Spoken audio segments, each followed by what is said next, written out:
Hello everyone, Mike Rempel from Another Set of Eyes with today's Excel Bytes blog post. Yesterday we did a blog on uh, general basics of pivot tables and a couple of nice features of that, and I'm going to expand on that a little bit today, and we're going to talk about pivot tables, adding additional data or fields, and also the use of timeline. So let's take a look and see what we have here. Here was our pivot table from yesterday. This is how we left it. And the data that we had for it had just 4 columns: products, division, type, and amount. Let's say we want to add dates to this so we can also analyze the data by time. So first thing, if you want to add another field to your pivot table and you're using tables, what you want to do is expand the range of your table. So I have a hidden column here that I'm going to open up that has date, and notice it is not part of my pivot table or my table. If I click on my table, notice the contextual tab, Table Tools, pops up with the Design tab, but clicking in dates, that goes away. So it's not part of my table.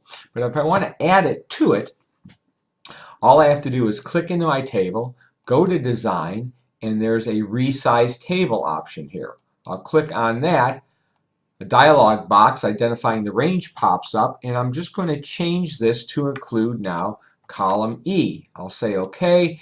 Now you can see my table's been expanded and it includes the date column.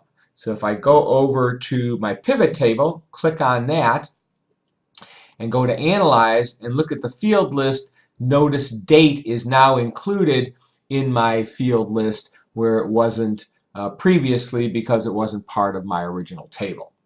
So we're not going to put it into any of the fields here, but instead we're going to use the date information and insert a timeline to be able to analyze our pivot table.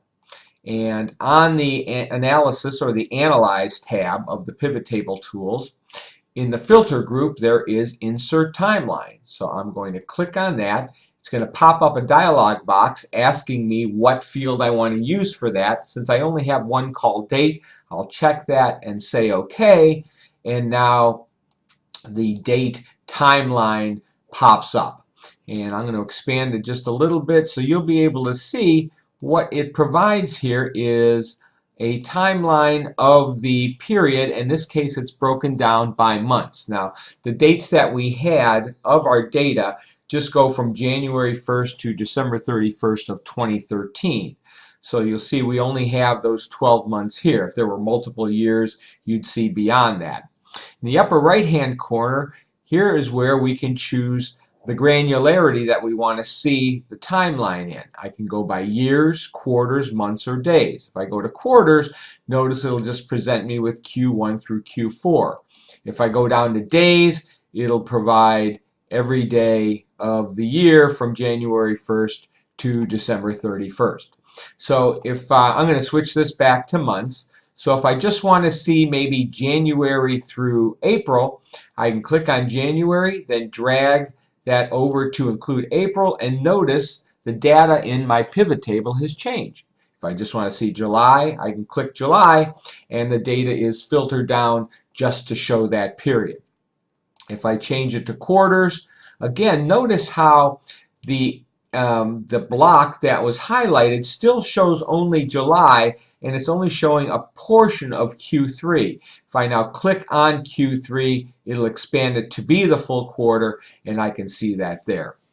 In the upper right-hand corner, you'll see the typical funnel that will appear when you filter things normally, either with slicers or regular filtering.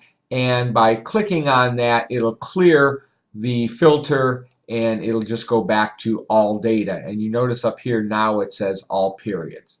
And again, if I want to go down to the day granularity, I can select that, choose days, and I may only want to see, say, from October 18th only to November 4th.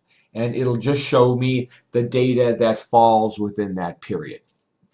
So that's how to use timelines in a pivot table, and also how to add an additional column if you need to expand your data. Hopefully it's useful for you. Hope you liked it. Thanks for stopping by. And if you'd like to see more, please feel free to go to my website, excel-bytes.com, and I hope you subscribe. Happy excelling.